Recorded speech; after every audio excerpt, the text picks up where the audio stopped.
السلام عليكم ورحمة الله وبركاته. إن الحمد لله والصلاة والسلام على رسول الله وعلى آله وصحبه ومن والاه. فأعوذ بالله من الشيطان الرجيم.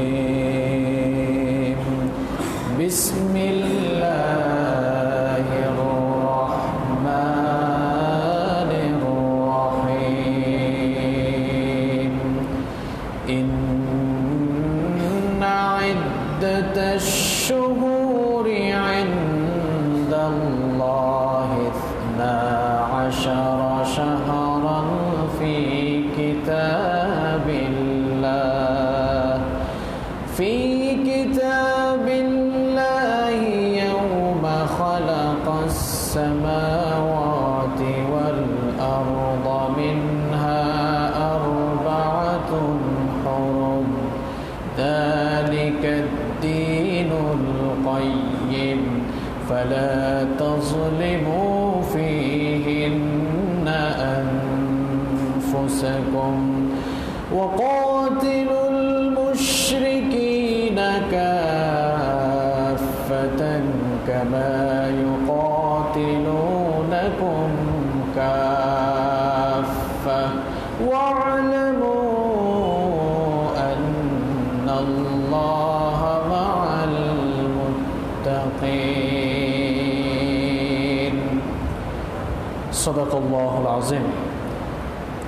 সমস্ত প্রশংসা আল্লাহর, যিনি আমাদেরকে সপ্তাহের শ্রেষ্ঠ দিন সৈয়দুল আইয়াম ইয়াউমুল জুমআহ, সপ্তাহের শ্রেষ্ঠ দিন জুমার দিনে সবার আগে মসজিদে সমবেত হয়ে আলোচনায় শামিল হওয়ার জন্য তৌফিক দিয়েছেন। সেজন্যে আমরা আমাদের হৃদয় নিংড়ানো সকল ভালোবাসা, আবেগ, অনুভূতিকে উজাড় করে দিয়ে কালিমাত শুকর আদায় করছি। সকলেই পড়ছি আলহামদুলিল্লাহ। দরুদ ও সালাম পেশ করছি সর্বকালের, সর্বযুগের সর্বশ্রেষ্ঠ মহামানব, আমাদের প্রাণ প্রিয় নবী, বিশ্ব মানবতার মুক্তির অগ্রদূত বিশ্বনবী মুহাম্মদুর রাসূলুল্লাহ সাল্লাল্লাহু আলাইহি ওয়াসাল্লামের প্রতি, যিনি আমাদেরকে তাওহীদের সমহান দীক্ষা দিয়েছেন এবং শিরক আর বেদআতের ব্যাপারে আমাদেরকে সুস্পষ্টভাবে সতর্ক করেছেন। আল্লাহুম্মা সাল্লি আলাইহি আল্লাহুম্মা বারিক আলাইহি।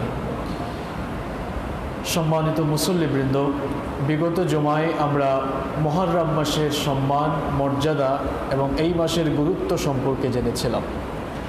আল্লাহ সুবহানাহু ওয়া তাআলা বছরের 12টি মাসের মধ্যে 4টি মাসকে স্পেশালি সম্মান দিয়েছেন। সম্মানিত সেই 4টি মাসের মধ্যে অন্যতম একটি মাস হচ্ছে এই মুহররম মাস। শুধু তাই নয়, রাসূল করিম সাল্লাল্লাহু আলাইহি ওয়াসাল্লাম এই মুহররম মাসকে শাহরুল্লাহ অর্থাৎ আল্লাহর মাস বলে আখ্যায়িত করেছেন। সুবহানাল্লাহ। তার পাশাপাশি রমাদান মাসের সিয়ামের পরে এই মুহররম মাসের সিয়ামকে বিশ্বনবী সাল্লাল্লাহু আলাইহি ওয়াসাল্লাম সবচাইতে ফজিলতপূর্ণ বলেও আখ্যায়িত করেছেন, যেমনটি মুসলিম শরীফের হাদিসে এসেছে। মুসলিম শরীফের বর্ণনায় হাদিস এসেছে, عن أبي هريرة رضي الله عنه قال قال رسول الله صلى الله عليه وسلم أفضل الصيام بعد رمضان شهر الله المحرم وأفضل الصلاة بعد الفريضة صلاة الليل سيد المحدثين أبو هريرة رضي الله عنه হাদিসটি বর্ণনা করেছেন। বিশ্বনবী সাল্লাল্লাহু আলাইহি ওয়াসাল্লাম বলেছেন, রমজানের রোজার পরে আল্লাহর কাছে সবচাইতে ফজিলতের, আল্লাহর কাছে সবচাইতে পছন্দের রোজা হচ্ছে আল্লাহর মাস মুহররম মাসের রোজা।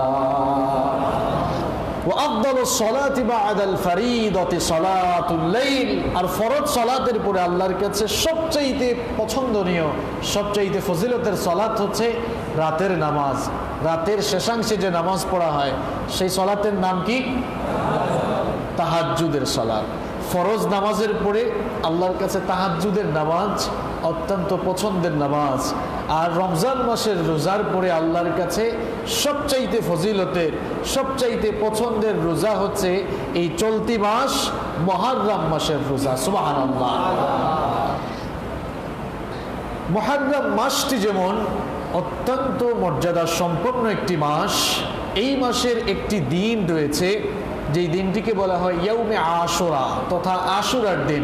এই আশুরার দিবসটিও অত্যন্ত ফজিলতপূর্ণ এবং তাৎপর্যপূর্ণ। আশুরা দিবসের একটি ঐতিহাসিক প্রেক্ষাপট রয়েছে। বুখারী এবং মুসলিমের বর্ণনায় আশুরা দিবসের প্রেক্ষাপট সম্পর্কিত হাদিসটি এক যুগে এভাবে বর্ণিত হয়েছে। আন ইবনে আব্বাস রাদিয়াল্লাহু আনহুমা আন্না রাসূলুল্লাহ সাল্লাল্লাহু আলাইহি ওয়াসাল্লাম কাদিমাল মদিনা। আব্দুল্লাহ ইবনে আব্বাস রাদিয়াল্লাহু আনহু এই হাদিসটি বর্ণনা করেছেন। তিনি বলেছেন, বিশ্বনবী সাল্লাল্লাহু আলাইহি ওয়াসাল্লাম যখন মক্কাতুল মুকাররমা থেকে মদিনা মুনাওয়ারায় হিজরত করলেন, বিশ্বনবী যখন মদিনা মুনাওয়ারায় আগমন করলেন, ফাওয়াজাদাল ইয়াহুদা সিয়ামা ইয়াউম আশুরা, বিশ্বনবী লক্ষ্য করে দেখলেন মদিনার ইহুদিগণ আশুরার দিনে তারা সিয়াম পালন করে। فقال لهم رسول الله صلى الله عليه وسلم ما هذا اليوم الذي تصومونه। এই অবস্থা দেখে বিশ্বনবী তাদেরকে প্রশ্ন করলেন, আশুরার দিনে তোমরা কেন রোজা রাখো? فقالوا هذا يوم عظيم أنجى الله فيه موسى وقومه وغرق فرعون وقومه। তখন ইহুদিরা বিশ্বনবী সাল্লাল্লাহু আলাইহি ওয়াসাল্লামকে জবাব দিল, এই দিনটি হচ্ছে একটি কল্যাণকর দিন, বিরাট একটি বিজয়ের দিন। এই দিনে আল্লাহ পাক তার নবী মুসা আলাইহিস সালাম এবং তার উম্মত বনি ইসরাইলকে এই দুনিয়ার সবচাইতে নিকৃষ্টতম স্বৈরাচারী জালেম ফেরাউন এবং তার সৈন্যবাহিনী থেকে নাজাত দিয়েছিলেন। ফাসামাহু মুসা শুকরা ফানাহনু নাসুমুহু। মুসা আলাইহিস সালাম আশুরার এই দিনে ফেরাউনের বিরুদ্ধে বিজয় লাভ করার কারণে আল্লাহর শুকরিয়া আদায় করে তিনি রোজা রেখেছিলেন। এই জন্য তাকে অনুসরণ করে আমরাও রোজা রাখি। فقال رسول الله صلى الله عليه وسلم فنحن أحق وأولى بموسى منكم فصامه رسول الله صلى الله عليه وسلم وأمر بصيامه।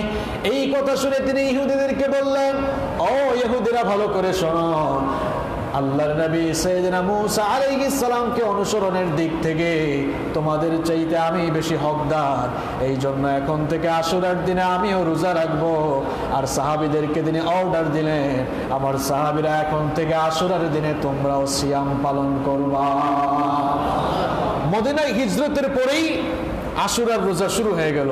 আর রমজান মাসের রোজা ফরজ হওয়ার আগ পর্যন্ত আশুরার রোজাই কিন্তু মুসলমানদের উপরে ফরজ ছিল। হিজরি দ্বিতীয় সনে যখন আল্লাহ তাআলা মুসলমানদের জন্য রমাদান মাসের রোজাকে ফরজ করে দিলেন, তখন আশুরার রোজা ঐচ্ছিক হয়ে যায়, অপশনাল হয়ে যায়। রাখলে সওয়াব আছে, না রাখলে কোনো গুনাহ নাই। অপশনাল হয়ে গেলেও আশুরার এই রোজাটি এটি শরীয়তের মধ্যে এর ফজিলত এত বেশি থাকে গেল। ফজিলতের দিক থেকে রমজান মাসের রোজার পরেই হচ্ছে আরাফা দিবসের রোজার মর্যাদা, আর আরাফা দিবসের রোজার মর্যাদার পরেই হচ্ছে এই আশুরা দিবসের রোজার মর্যাদা। যেমনটি মুসলিম শরীফের হাদিসে বর্ণিত হয়েছে, বিশ্বনবী সাল্লাল্লাহু আলাইহি ওয়াসাল্লাম বলেছেন, সিয়ামু ইয়াউমি আরাফাতা আহতাসিবু আলাল্লাহি আন ইউকাফিরা আস-সানাতাল্লাতী ক্বাবলা ওয়াস-সানাতাল্লাতী বা'দা। বিশ্বনবী সাল্লাল্লাহু আলাইহি ওয়াসাল্লাম বলেছেন, আমি আশা রাখি আরাফার দিবসে যারা রোজা পালন করবে, আল্লাহ পাক তাদের পূর্ববর্তী বছর এবং পরবর্তী বছরের সকল সগীরা গুনাহগুলো আল্লাহ মাফ করে দিবেন। রমজান মাসের রোজার পরেই হচ্ছে আরাফা দিবসের রোজার মর্যাদা, আর আরাফা দিবসের রোজার মর্যাদার পরেই হচ্ছে আশুরা দিবসের রোজার মর্যাদা। এই জন্য এই হাদিসেই বিশ্বনবী বলেছেন, এই হাদিসে বিশ্বনবী সাল্লাল্লাহু আলাইহি ওয়াসাল্লাম বলেছেন, ওয়াসিয়ামু ইয়াউমি আশুরা আহতাসিবু আলাল্লাহি আন ইউকাফিরা আস-সানাতাল্লাতী ক্বাবলা। বিশ্বনবী সাল্লাল্লাহু আলাইহি ওয়াসাল্লাম বলেছেন, আমি আশা রাখি যারা আশুরার দিনে অর্থাৎ মুহররম মাসের 10 তারিখ আশুরার দিনে যারা রোজা পালন করবে, আমি আশা রাখি এই একদিনের রোজা রাখার কারণে আল্লাহ পাক তার পূর্ববর্তী বছরের সগীরা গুনাহগুলোকে মাফ করে দিবে। এজন্য আশুরার এই রোজাটি ঐচ্ছিক হলেও, নফল হলেও এর ফজিলত কম না বেশি? এজন্য প্রিয় মুসল্লি ভাইয়েরা, আশুরার এই রোজাটি গুরুত্ব সহকারে পালন করা আমাদের সকলের জন্যই উচিত। তবে খেয়াল রাখতে হবে আশুরার এই রোজা পালনের ক্ষেত্রে ইহুদিদের সাথে যেন সামঞ্জস্য হয়ে না যায়। কারণ ইহুদিরাও এই দিনটাকে তাজিম করে, সম্মান করে, ইহুদিরাও এই দিনে রোজা রাখে। এই জন্য আশুরার রোজা রাখার ক্ষেত্রে তাদের সাথে যেন আমাদের কোনো মিল না থাকে, বৈপরীত্য প্রদর্শন করতে হবে। আর সেই বৈপরীত্য কিভাবে প্রদর্শন করবেন? মুসলিম শরীফের বর্ণনায় আরেকটি হাদিস এসেছে, সাহাবায়ে কেরাম রিদওয়ানুল্লাহি তাআলা আলাইহিম আজমাইন, তারা রাসূল করিম সাল্লাল্লাহু আলাইহি ওয়াসাল্লামের ওয়াফাতের বছরে, যেই বছর বিশ্বনবীর ওয়াফাত হয়ে যায়, সেই বছরে তারা বিশ্বনবীর কাছে গিয়ে জানতে চাইলেন। তারা বললেন, ইন্নাহু ইয়াউমুন তুআজ্জিমুহুল ইয়াহুদ ওয়ান নাসারা, ওগো আল্লাহর রাসূল, আশুরার এই দিনটিকে ইহুদি এবং নাসারারা, ইহুদি খ্রিস্টানরাও এই দিনকে তাজিম করে এবং তারা এই দিনে রোজা রাখে, আমরাও তো এই দিনে রোজা রাখছি, তাহলে তাদের সাথে তো আমাদের মিলে যাচ্ছে। এই কথা শুনে বিশ্বনবী সাল্লাল্লাহু আলাইহি ওয়াসাল্লাম সাহাবীদেরকে জবাব দিবেন, فإذا كان العام المقبل إن شاء الله صمنا اليوم التاسع। বিশ্বনবী বললেন, আমার সাহাবীরা শোনো, আল্লাহ যদি আমাকে বাঁচিয়ে রাখেন তাহলে ইনশাআল্লাহ আগামী বছর আমি আশুরার রোজার সাথে, অর্থাৎ মুহররমের 10 তারিখের রোজা রাখার সাথে 9ম দিন অর্থাৎ 9 তারিখেও আমি রোজা রাখবো। বর্ণনাকারী সাহাবী ইবনে আব্বাস রাদিয়াল্লাহু আনহু বলছেন, ফালাম ইয়াতিল আমুল মুকবিল হাত্তা তুওয়াফিয়া রাসূলুল্লাহ সাল্লাল্লাহু আলাইহি ওয়াসাল্লাম। এই কথা বলার পর আর পরবর্তী বছরে হায়াত বিশ্বনবী পান নাই, অর্থাৎ ওই বছরই তার ইন্তেকাল হয়ে যায়। যেহেতু বিশ্বনবী সাল্লাল্লাহু আলাইহি ওয়াসাল্লাম নিয়ত করেছিলেন যে আগামী বছর বেঁচে থাকলে কয়টা রোজা রাখবেন? 2টা, 9 তারিখে এবং 10 তারিখে, যেন ইহুদিদের সাথে কোনো সামঞ্জস্য না থাকে। আবার আরেকটি হাদিস, এটি মুসনাদে আহমদের মধ্যে বর্ণিত হয়েছে, যদিও হাদিস বিশারদগণ কেউ কেউ এই হাদিসটিকে সহিহ বলেছেন, আবার কেউ কেউ এই হাদিসটিকে দাঈফ বলেও আখ্যায়িত করেছেন। হাদিসটি হচ্ছে এই হাদিসটা ইবনে আব্বাস রাদিয়াল্লাহু আনহু বর্ণনা করেছেন। বিশ্বনবী সাল্লাল্লাহু আলাইহি ওয়াসাল্লাম বলেছেন, সুমু ইয়াউমা আশুরা, তোমরা আশুরার দিবসে রোজা রাখো, ওয়াখালিফু ফীহিল ইয়াহুদ, তবে রোজা রাখার ক্ষেত্রে ইহুদিদের ব্যতিক্রম করো, সুমু ক্বাবলাহু ইয়াওমান আও বা'দাহু ইয়াওমান, হয় তোমরা আগের দিনের সাথে মিলিয়ে রাখো অথবা পরের দিনের সাথে মিলিয়ে রাখো। আশুরা সংক্রান্ত যতগুলো হাদিস বর্ণিত হয়েছে, এই সবগুলো হাদিসকে একত্রিত করে উলামায়ে কেরাম যেই বক্তব্য পেশ করেছেন সেটি হচ্ছে এই, আশুরা দিবসের রোজা আমরা 3 ভাবে চাইলে রাখতে পারবো। কয়ভাবে? 3 ভাবে। ভালো করে শুনেন। নাম্বার 1, 1 নম্বর হচ্ছে আমরা 9 তারিখ এবং 10 তারিখ অর্থাৎ আগের দিনের সাথে মিলিয়ে রাখতে পারবো। নাম্বার 2 নম্বর হচ্ছে আমরা পরের দিনের সাথে মিলিয়ে রাখতে পারবো, অর্থাৎ 10 এবং 11। আর নাম্বার 3 হচ্ছে চাইলে কেউ শুধুমাত্র আশুরার রোজা রাখতে পারবে। তবে এই মতের ব্যাপারে উলামায়ে কেরামের বক্তব্য হচ্ছে এটি অনুচিত এবং অনুত্তম একটি কাজ। কারণ ইহুদিরাও যেহেতু একদিন রোজা রাখে, আমাদের জন্য উচিত হবে একদিন রোজা না রাখা। তাহলে আমরা হয় আগের দিনের সাথে মিলিয়ে রাখবো অথবা পরের দিনের সাথে মিলিয়ে রাখবো। আজকে কত তারিখ বলেন তো? মুহররম মাসের কত তারিখ আজকে? মাশাআল্লাহ, আপনারা সবাই জানেন আজকে হচ্ছে 8 তারিখ। তাহলে আমরা চাইলে আগামীকাল থেকেই রোজা রাখা শুরু করতে পারি, কিংবা আগামীকাল যদি না রাখতে পারি তাহলে 10 এবং 11 তারিখে আমরা রোজা রাখতে পারি। রমজান মাসের রোজার পরে অত্যন্ত ফজিলতপূর্ণ রোজা হচ্ছে এই আশুরার রোজা। আমরা সকলেই যেন গুরুত্ব সহকারে আশুরার এই রোজা পালন করতে পারি। আল্লাহ তাআলা আমাদের সকলকে সেই তৌফিক দান করুন। প্রিয় ভাইয়েরা, আলোচনার এই পর্যায়ে আমরা আশুরার ঘটনার মধ্যে কিংবা আশুরার এই দিবসের মধ্যে আমাদের জন্য কি কি শিক্ষণীয় বিষয় রয়েছে সেগুলো আমরা এখন জানার চেষ্টা করব ইনশাআল্লাহ। আমি আমার ক্ষুদ্র রিসার্চে, আমি আমার ক্ষুদ্র গবেষণায় আশুরার মধ্যে লুকিয়ে থাকা 5টি শিক্ষণীয় বিষয় আমাদের জন্য খুঁজে বের করেছি, তা এখন ধারাবাহিকভাবে আপনাদের সামনে আমি তুলে ধরবো ইনশাআল্লাহ। কয়টা শিক্ষা? ভালো করে শুনেন। আমাদের দেশে দেখবেন আপনারা, এই যে 10 তারিখ তো আসতেছে, দেখবেন সবগুলা পত্রপত্রিকায় নয়া দিগন্ত, ইত্তেফাক, প্রথম আলো নাকি কালো, জনকণ্ঠ, যত কিছু আছে সব electronic media, print media, television চ্যানেলে দেখবেন শুরু হয়ে গেছে আশুরা মানেই কারবালা, আশুরা মানেই কারবালা, আশুরা মানেই হচ্ছে ইমাম হুসাইন রাদিয়াল্লাহু আনহুর জীবনদান, কিন্তু শাহাদাত। কিন্তু এর মধ্যে যে আরো কত কিছু লুকিয়ে আছে এগুলা কেউ খুঁজে বের করার চেষ্টাও করে না। নেতারাও দেখবেন আবার সেই দিন বাণী দিবে, পত্রপত্রিকা খুললে দেখবেন নেতাদের বাণী আছে, বাণী থাকে না, বাণীও থাকে। আশুরার মধ্যে আমাদের জন্য গুরুত্বপূর্ণ 5টি শিক্ষণীয় দিক রয়েছে। নাম্বার 1, 1 নম্বর হচ্ছে আশুরার 1 নম্বর শিক্ষা হচ্ছে বিজয় আসলে কিংবা আপনার ভালো সময়গুলোতে আপনি প্রশংসা করবেন কার? শুকরিয়া জানাবেন কার? ইতিমধ্যেই আপনারা জেনেছেন যে আশুরার এই দিবস, আশুরা এটি কত তারিখে হয়? মুহররমের 10 তারিখে। আশুরার এই দিনে এই দুনিয়ার সবচাইতে নিকৃষ্টতম স্বৈরাচারী জালেম ফেরাউনের পতন হয়েছিল এবং আল্লাহর নবী সাইয়েদিনা মূসা আলাইহিস সালাম এবং তার উম্মতকে আল্লাহ তাআলা এই দিনে বিজয় দান করেছিলেন, ফেরাউনের বিরুদ্ধে বিজয় দান করেছিলেন।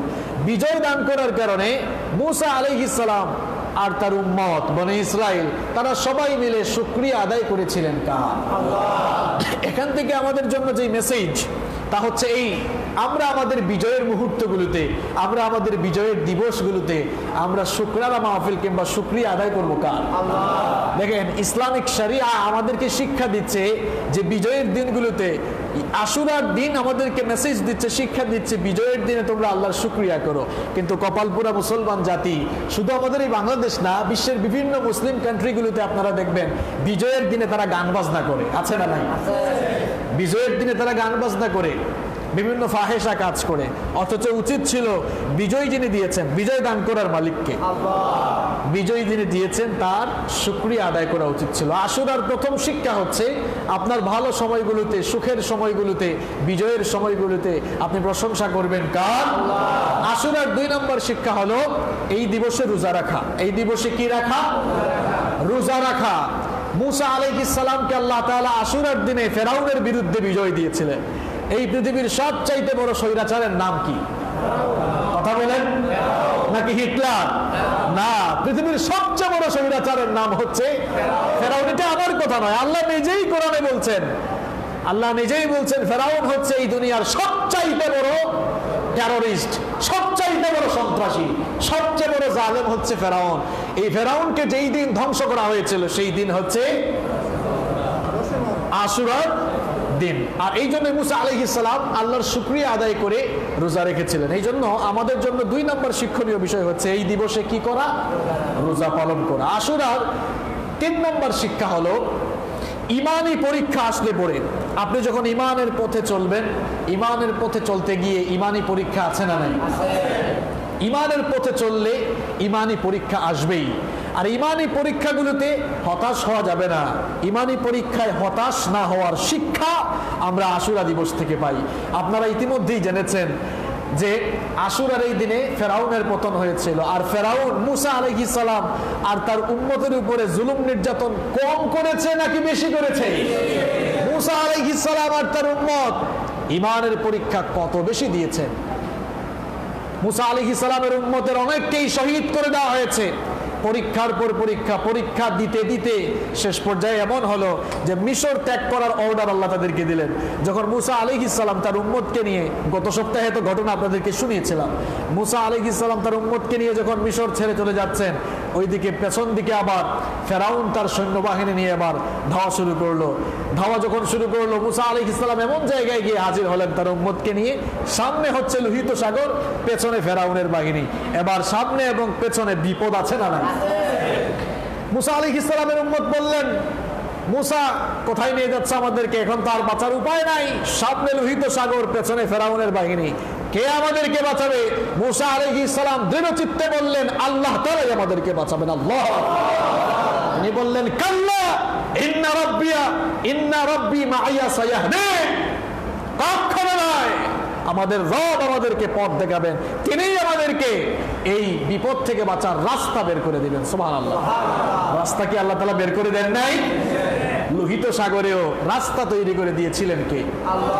এই যে ঈমানের পরীক্ষা আসলো, মুসা আলাইহিস সালামকে হতাশ হয়ে গিয়েছেন না। এই জন্য এই আশুরা দিবস থেকে আল্লাহর দিন কায়েমের আন্দোলনের কর্মীদেরকে এখান থেকে শিক্ষা নিতে হবে, ঈমানদারদেরকে শিক্ষা নিতে হবে যে আমাদের উপরে যতই জুলুম নির্যাতন, পাহাড় সমপরিমাণ জুলুম নির্যাতন যদি আসে, আমরা কখনো নিরাশ হয়ে যাব। আর ঈমানদারদেরকে আল্লাহ তাআলা পরীক্ষা করবেন, এটি আল্লাহ তাআলা কোরআনে কারীমের বহু জায়গায় বলেছেন। সূরাতুল আনকাবুতের শুরুতে আল্লাহ এভাবে বলছেন, أحسب الناس أن يتركوا أن يقولوا آمنا وهم لا يفتنون। মানুষ কি মনে করেছে আমরা ঈমান এনেছি, এতটুকু কথা বললেই তাদেরকে ছেড়ে দেওয়া হবে আর তাদেরকে পরীক্ষা করা হবে না? এটা কি মানুষ মনে করেছে নাকি? ওয়ালাকাদ ফাতান্নাল্লাযীনা মিন قبلهم فليعلمن الله الذين صدقوا وليعلمن الكاذبين। আল্লাহ পাক বলেন কখনো নয় ঈমান এনেছি এতটুকু কথা বললেই তোমাদেরকে ছেড়ে দেওয়া হবে না, অবশ্যই তোমাদেরকে মুসিবতে ফেলা হবে, অবশ্যই তোমাদেরকে ঈমানের অগ্নি পরীক্ষার সম্মুখীন করা হবে, যাতে করে জেনে নিতে পারি ঈমানের দাবিতে তোমরা কারা সত্যবাদী আর তোমরা কারা ঈমানের দাবিতে মিথ্যাবাদী। এই জিনিস যেন আমি আল্লাহ জেনে নিতে পারি।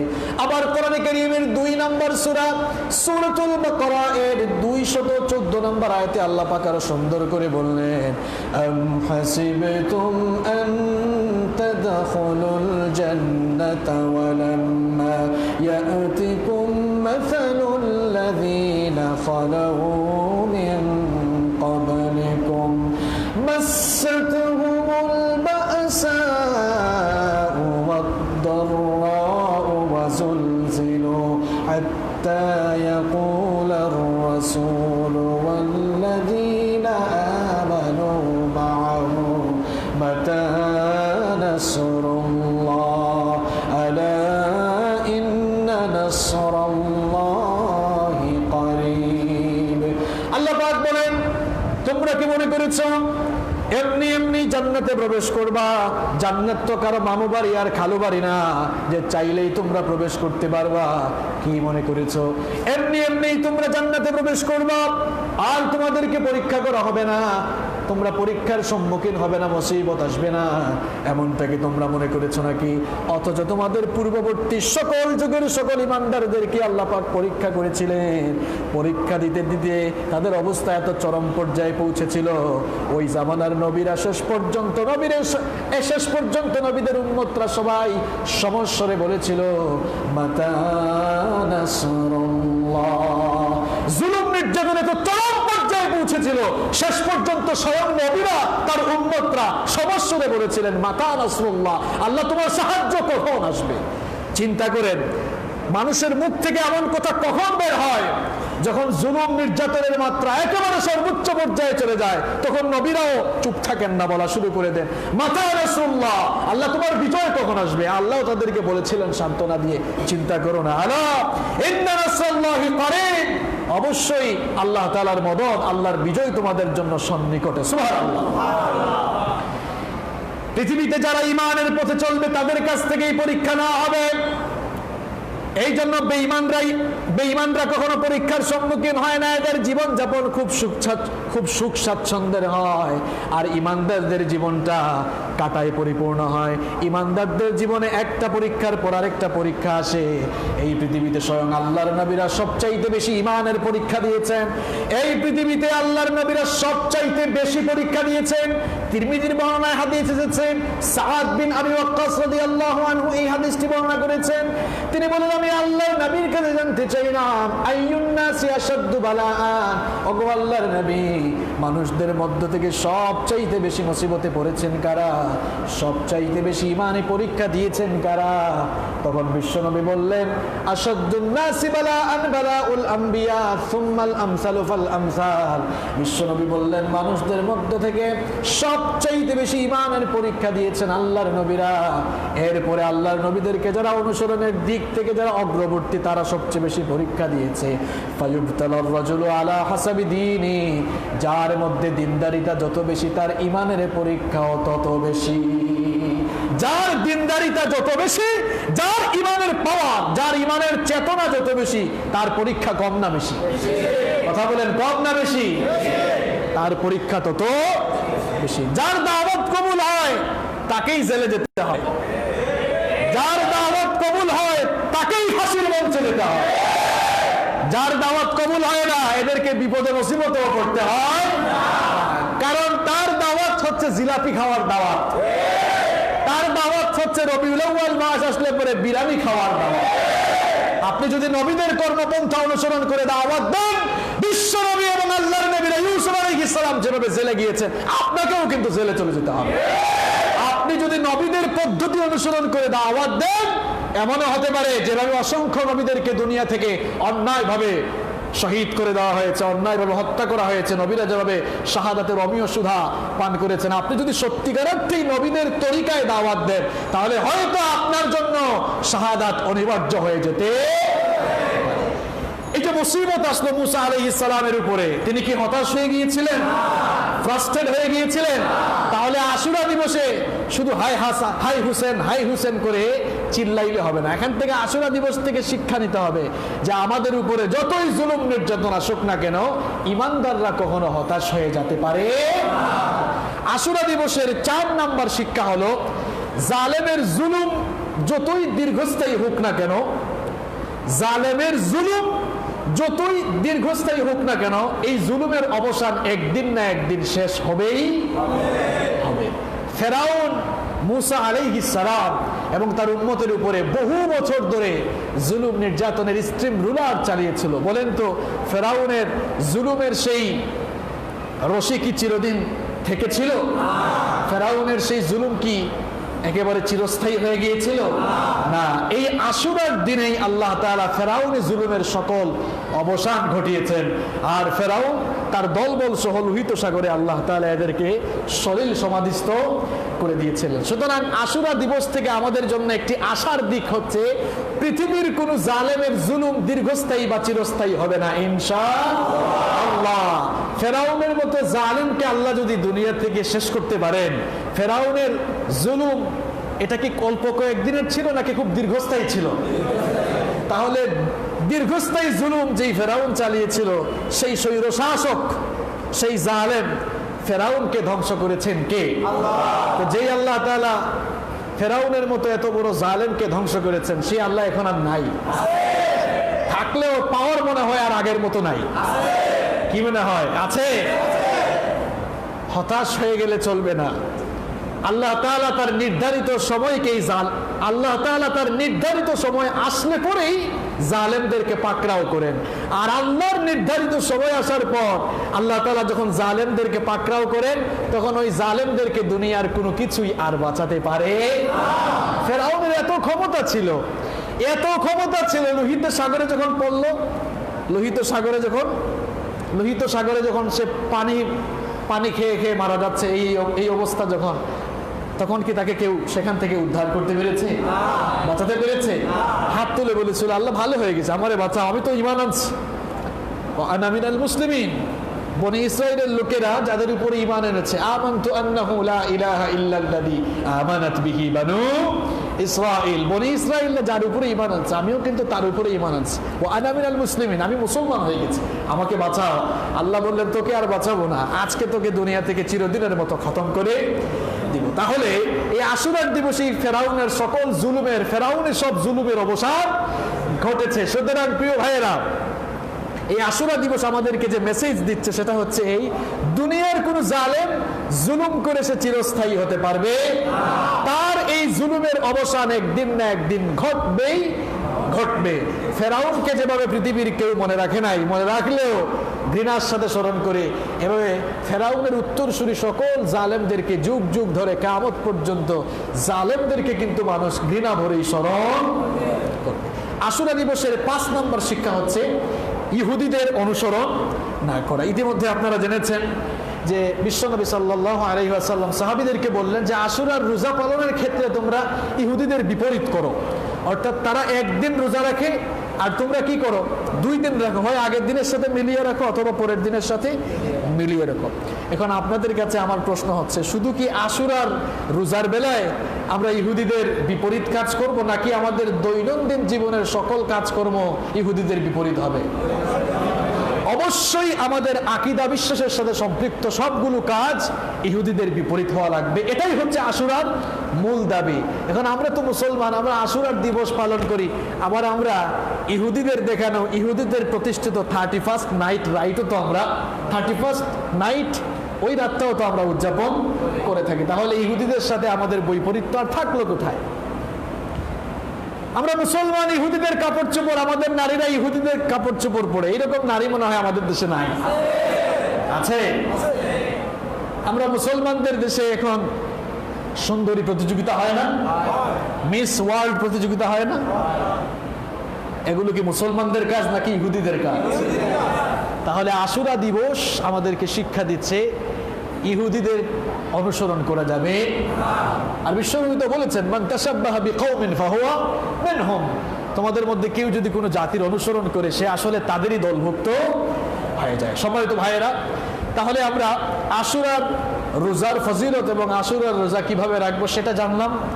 এরপরে আমরা আশুরা দিবসের 5টি শিক্ষা জানলাম। মনে আছে তো কয়টা শিক্ষা বললাম?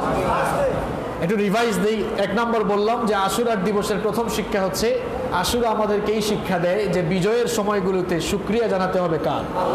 আশুরার 2 নম্বর শিক্ষা হচ্ছে আশুরা দিবসে সিয়াম পালন করা। আশুরার 3 নম্বর শিক্ষা হচ্ছে ইমানি পরীক্ষা আসলে পরে হতাশ হয়ে না যাওয়া। আশুরার 4 নম্বর শিক্ষা হচ্ছে সকল প্রকার জুলুমের অবসান একদিন না একদিন শেষ হবেই হবে ইনশাআল্লাহ।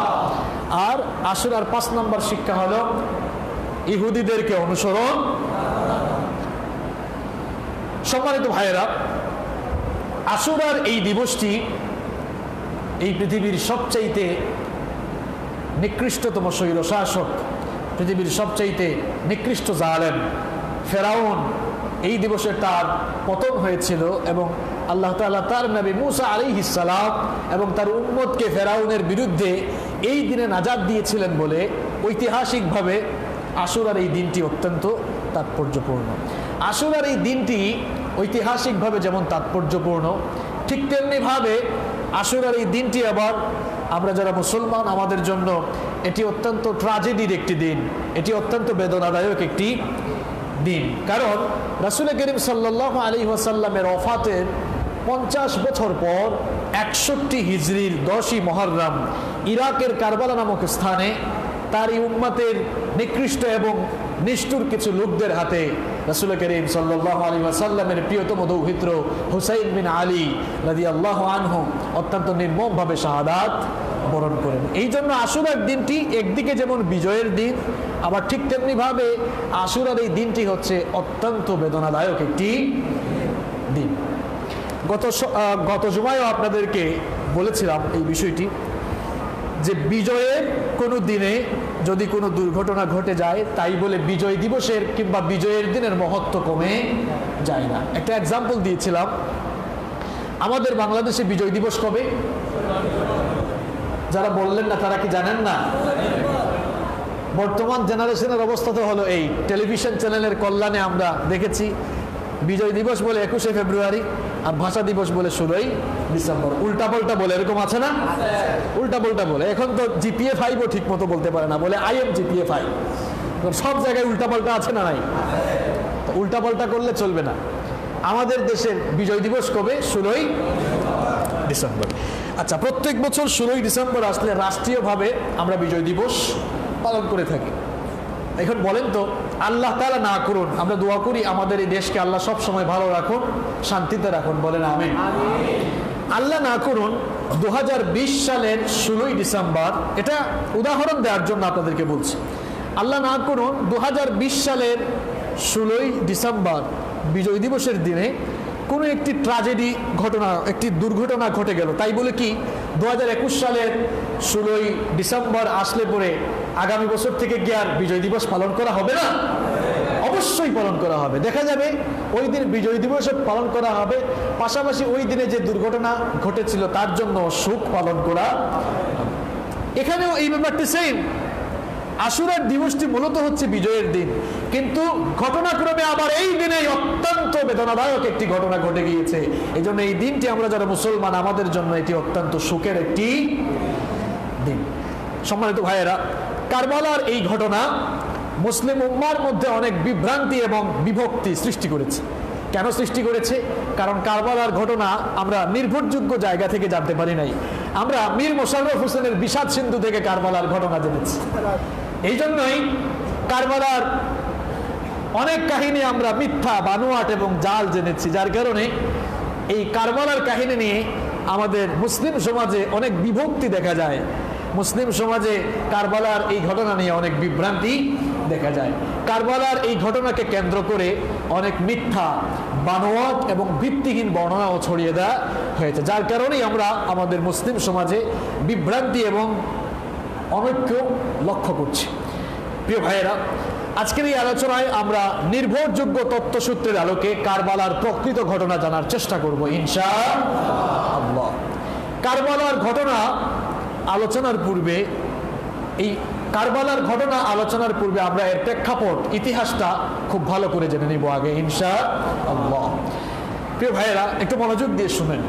রাসূল করিম সাল্লাল্লাহু আলাইহি ওয়াসাল্লামের আগমনের সময় সমগ্র বিশ্বের রাষ্ট্রীয় ব্যবস্থাপনা ছিল মূলত বংশতান্ত্রিক, গোত্রভিত্তিক শাসন ব্যবস্থা ছিল। এক একটি বংশ কিংবা এক একটি জনপদকে এক একজন শাসক পরিচালনা করতেন। এরা যখন মৃত্যুবরণ করত, দেখা যেত বংশ পরম্পরায় তাদের উত্তরাধিকাররাই আবার ওই জনপদকে কিংবা ওই গোষ্ঠীকে শাসন করছে। যখনই তাদের বংশধররা ক্ষমতা লাভ করত, তখন তাদের রাষ্ট্রের অন্যান্য ধন সম্পদের মতো রাষ্ট্রেরও মালিকানা তারা লাভ করত। শাসক নির্বাচনের কোনো ক্ষমতা জনগণের মধ্যে ছিল না, বংশ পরম্পরা এভাবে শাসক চলে আসতো। এই পৃথিবীর বুকে রাসূল করিম সাল্লাল্লাহু আলাইহি ওয়াসাল্লাম সর্বপ্রথম একটি আধুনিক জনগণতান্ত্রিক এবং পরামর্শ ভিত্তিক রাষ্ট্র ব্যবস্থা প্রবর্তন করলেন, যেই রাষ্ট্র ব্যবস্থার দুইটি বিশেষ বৈশিষ্ট্য ছিল। শুনতেছেন আপনারা? কারবালার ঘটনায় যাওয়ার আগে একটা সংক্ষিপ্ত ভূমিকা দিচ্ছি, এটা সকলের জানা দরকার। কারবালা ঘটনা ঘটার আগে কি হয়েছে এটা ভালো করে শুনেন। যখন বিশ্বনবীর আগমনের সময় কিংবা তার আগমনের পূর্বে গোটা দুনিয়ায় বংশতান্ত্রিক শাসন ব্যবস্থা চলছে, এই পৃথিবীর বুকে সর্বপ্রথম বিশ্বনবী সাল্লাল্লাহু আলাইহি ওয়াসাল্লাম একটি আধুনিক জনগণতান্ত্রিক এবং পরামর্শ ভিত্তিক রাষ্ট্র ব্যবস্থার প্রবর্তন করলেন, যেই রাষ্ট্র ব্যবস্থার দুটি বিশেষ বৈশিষ্ট্য ছিল। এক নম্বর বৈশিষ্ট্য ছিল রাষ্ট্রের শাসক এবং জনগণের মধ্যে সম্পর্ক থাকবে সেবক এবং জনগণ হিসাবে। মালিক কিংবা জনগণের সম্পর্ক থাকবে না, অর্থাৎ যারা শাসন করবেন তারা দেশের মালিক থাকবেন না, বরং তারা থাকবেন জনগণের সেবক। তারা সেবক হয়েই জনগণের সেবা করবেন। আর দ্বিতীয় বৈশিষ্ট্য ছিল যে রাষ্ট্রকে শাসন করার জন্য রাষ্ট্রপ্রধান কিংবা শাসক নির্বাচন করবেন জনগণ, অর্থাৎ জনগণ তাদের পছন্দ মতো তাদের পরামর্শের ভিত্তিতেই তারা শাসককে নির্বাচন করবেন। বিশ্বনবী সাল্লাল্লাহু আলাইহি ওয়াসাল্লামের প্রবর্তিত শাসন ব্যবস্থার এই দুটি বিশেষ বৈশিষ্ট্য ছিল। এই ব্যবস্থার আওতায় রাসূল করিম সাল্লাল্লাহু আলাইহি ওয়াসাল্লামের ইন্তেকালের পূর্বে তিনি কাউকে মনোনয়ন দিয়ে যান নাই, বরং মনোনয়ন না দিয়ে উম্মতকে সরাসরি নির্বাচনের মুখোমুখি রেখে যান। বিশ্বনবী সাল্লাল্লাহু আলাইহি ওয়াসাল্লাম যখন দুনিয়া থেকে বিদায় নিলেন, তখন বিশ্বনবী সাল্লাল্লাহু আলাইহি ওয়াসাল্লামের স্থলাভিষিক্ত হয়ে খেলাফতের দায়িত্ব কে পালন করবে এই নিয়ে আলোচনার জন্য সাহাবায়ে কেরাম রাদওয়ানুল্লাহি তাআলা আলাইহিম আজমাইন তারা সাকিফা নামক স্থানে একত্রিত হয়ে পরামর্শ শুরু করলেন, মিটিং শুরু করলেন। 3 দিন পর্যন্ত মিটিং চলল। 3 দিন পর্যন্ত মিটিং চললো। ইসলাম বিরোধী নাস্তিক মুরতাদরা এই ক্ষেত্রে তারা একটা কথা বলে যে মুসলমানরা এতই ক্ষমতা লিপ্সু, তারা ক্ষমতা লাভের জন্য তাদের নবীকে কবর দেয় নাই, নবীকে কবর না দিয়ে তারা 3 দিন পর্যন্ত মিটিং করেছে। ওই সকল ইসলাম বিরোধী নাস্তিক আর নাস্তিকদেরকে আমরা বলতে চাই যে মূলত ইসলামী রাষ্ট্র কিংবা ইসলামী শাসন ব্যবস্থা একদিনও শাসক ছাড়া চলতে পারে না। এই জন্যই বিশ্বনবীকে রেখেই সাহাবায়ে কেরাম পরামর্শের ভিত্তিতেই বিশ্বনবীর স্থলাভিষিক্ত হওয়া জায়গায় আবু বকর রাদিয়াল্লাহু আনহুকে খলিফা হিসাবে নির্বাচিত করেছিলেন। সাহাবায়ে কেরাম পরামর্শ এবং ঐক্যমতের ভিত্তিকে সাইয়েদনা আবু বকর রাদিয়াল্লাহু আনহুকে খেলাফতের দায়িত্ব সুপর্দ করলেন। আবু বকর রাদিয়াল্লাহু আনহু 11 হিজরি থেকে 13 হিজরি পর্যন্ত খেলাফতের দায়িত্ব পালন করলেন। আবু বকর রাদিয়াল্লাহু আনহু খেলাফতের দায়িত্বকালীন সময়ে তিনি সাহাবায়ে কেরাম এবং মজলিসে শুরার সদস্যদের সাথে পরামর্শ করে সাইয়েদনা ওমর ইবনুল খাত্তাব রাদিয়াল্লাহু আনহুকে তার পরবর্তী খলিফা হিসাবে মনোনয়ন দিয়ে যান। এরপরে আবু বকর রাদিয়াল্লাহু আনহু দুনিয়া থেকে চলে যাওয়ার পরে সাহাবায়ে কেরাম এবার পরামর্শের ভিত্তিতেই ঐক্যমতের ভিত্তিতেই ওমর ইবনুল খাত্তাব রাদিয়াল্লাহু আনহুর হাতে বায়াত সম্পন্ন করেন। ওমর ইবনুল খাত্তাব রাদিয়াল্লাহু আনহু তিনি নিজে তাকে খলিফা হিসাবে দাবি করেন নাই কিংবা জনগণের উপরে তাকে চাপিয়ে দেন নাই, বরং জনগণই তাদের পছন্দ মতো পরামর্শ এবং ঐক্যমতের ভিত্তিতেই সাইয়েদনা ওমর ইবনুল খাত্তাব রাদিয়াল্লাহু আনহুকে খলিফা নির্বাচিত করেছিলেন এবং তার হাতে বায়াত গ্রহণ করেছিলেন। সাইয়েদনা ওমর ইবনুল খাত্তাব রাদিয়াল্লাহু আনহু তিনি 23 থেকে 35 হিজরি পর্যন্ত প্রায় 12 বছর খেলাফতের দায়িত্ব একটানা পালন করেন। সম্মানিত মুসল্লিয়ানে কেরাম, ওমর রাদিয়াল্লাহু আনহু 13 হিজরি থেকে 23 বছর পর্যন্ত 13 থেকে 23 বছর পর্যন্ত এই 10 বছর তিনি খেলাফতের দায়িত্ব পালন করলেন। ওমর ইবনুল খাত্তাব রাদিয়াল্লাহু আনহু তার ইন্তেকালের আগে তিনি 6 সদস্যের একটি কমিটিকে মনোনয়ন দিয়ে যান, যাতে করে তারা জনগণের সঙ্গে পরামর্শ করে তার মৃত্যুর পরে তার ইন্তেকালের পরে তারা যেন একজন শাসক নির্বাচিত করতে পারে। অবশেষে ওমর ইবনুল খাত্তাব রাদিয়াল্লাহু আনহু এর শাহাদাতের পরে পরামর্শের ভিত্তিতেই উসমান বিন আফফান রাদিয়াল্লাহু আনহুকে খেলাফতের দায়িত্ব দেওয়া হলো। সাইয়েদনা উসমান বিন আফফান রাদিয়াল্লাহু আনহু 23 হিজরি থেকে 35 হিজরি পর্যন্ত প্রায় 12 বছর তিনি খেলাফতের দায়িত্ব পালন করলেন। সাইয়েদনা উসমান রাদিয়াল্লাহু আনহু এর শাহাদাতের পরে মদিনার নেতৃস্থানীয় ব্যক্তিবর্গ এবং সাহাবায়ে কেরাম রিদওয়ানুল্লাহি তাআলা আলাইহিম আজমাইন পরামর্শের ভিত্তিতে শেরে খুদা আলী কাররামাল্লাহু ওয়াজহাহুকে খলিফা হিসাবে মনোনীত করলেন। শেরে খুদা আলী রাদিয়াল্লাহু আনহু তিনি 35 থেকে 40 হিজরি পর্যন্ত খেলাফতের দায়িত্ব পালন করলেন। আলী রাদিয়াল্লাহু আনহু ইন্তেকালের পূর্বে তিনি তার প্রিয় ছেলে হাসান বিন আলী রাদিয়াল্লাহু আনহুকে পরবর্তী খলিফা হিসাবে মনোনয়ন দিয়ে যান। যখন আলী রাদিয়াল্লাহু আনহু ইন্তেকাল করলেন তখন হাসান রাদিয়াল্লাহু আনহু খেলাফতের দায়িত্ব গ্রহণ করলেন। হাসান রাদিয়াল্লাহু আনহু যখন খেলাফতের দায়িত্ব গ্রহণ করলেন, মুয়াবিয়া রাদিয়াল্লাহু আনহু তিনি সেটা মেনে নিলেন না। অবশেষে অবস্থা এমন হয়ে গেল যে হাসান রাদিয়াল্লাহু আনহু এবং মুয়াবিয়া রাদিয়াল্লাহু আনহুর মধ্যে সংঘাত এমন পর্যায়ে পৌঁছে গেল যে গৃহযুদ্ধ শুরু হয়ে যাওয়ার মতো অবস্থা হয়ে গেল। অবশেষে দুই পক্ষই যখন যুদ্ধে অবতীর্ণ হওয়ার অবস্থায় উপনীত হয়ে গেলেন, হাসান বিন আলী রাদিয়াল্লাহু আনহু লক্ষ্য করলেন যদি যুদ্ধের পর্যায়ে আমরা চলে যাই তাহলে মুসলমানদেরই রক্ত ঝরবে। এই জন্য তিনি যুদ্ধের পরিবর্তে তিনি খেলাফতের দায়িত্ব ছেড়ে দিলেন। খেলাফতের দায়িত্ব ছেড়ে দিয়ে মুয়াবিয়া রাদিয়াল্লাহু আনহুর কাছে খেলাফতের দায়িত্ব তিনি হস্তান্তর করলেন। এভাবে 6 মাস দায়িত্ব পালন করার পরে তিনি মুয়াবিয়া রাদিয়াল্লাহু আনহুর কাছে খেলাফতের দায়িত্ব দিয়ে দিলেন। আর এটি যেন রাসূল করিম সাল্লাল্লাহু আলাইহি ওয়াসাল্লামের সেই ভবিষ্যৎবাণীর প্রতিফলন। রাসূল করিম সাল্লাল্লাহু আলাইহি ওয়াসাল্লাম একদিন মিম্বরে দাঁড়িয়ে, মসজিদে নববীর মিম্বরে দাঁড়িয়ে খুতবা দিচ্ছেন। হাসান বিন আলী রাদিয়াল্লাহু আনহু মিম্বরের সামনে দৌড়াদৌড়ি করছেন। অনেক সময় দেখেন না মসজিদে বাচ্চারা দৌড়াদৌড়ি করে না? বিশ্বনবী সাল্লাল্লাহু আলাইহি ওয়াসাল্লাম মসজিদে নববীর মিম্বরে দাঁড়িয়ে খুতবা দিচ্ছেন। হাসান বিন আলী রাদিয়াল্লাহু আনহু দৌড়াদৌড়ি করছেন। বিশ্বনবী সাল্লাল্লাহু আলাইহি ওয়াসাল্লাম হাসান রাদিয়াল্লাহু আনহুকে লক্ষ্য করে বললেন, আমার সাহাবীরা শোনো, ইন্না ইবনাই হাদা সাইয়্যিদ, আমার এই নাতি, আমার বংশের এই সন্তান সে একদিন বড় নেতা হবে। সুবহানাল্লাহ। ওয়ালাআল্লাহু আন ইউসলিহা বিহি বাইনা ফিআতাইন আযীমাতাইন মিনাল মুসলিমিন। আর আল্লাহ তাআলা তার মাধ্যমে মুসলমানদের বৃহৎ দুটি দলের মধ্যে মীমাংসা করে দিবেন। সুবহানাল্লাহ। তাহলে যেই ভবিষ্যৎবাণী বিশ্বনবী সাল্লাল্লাহু আলাইহি ওয়াসাল্লাম জীবিত থাকা অবস্থায় করে গিয়েছিলেন, সেই ভবিষ্যৎবাণীর প্রতিফলন এই জায়গায় ঘটলো। হাসান রাদিয়াল্লাহু আনহু লক্ষ্য করলেন যে যদি আমি এই গৃহযুদ্ধ না থামাই তাহলে মুসলমানদের রক্তপাত ঘটবে।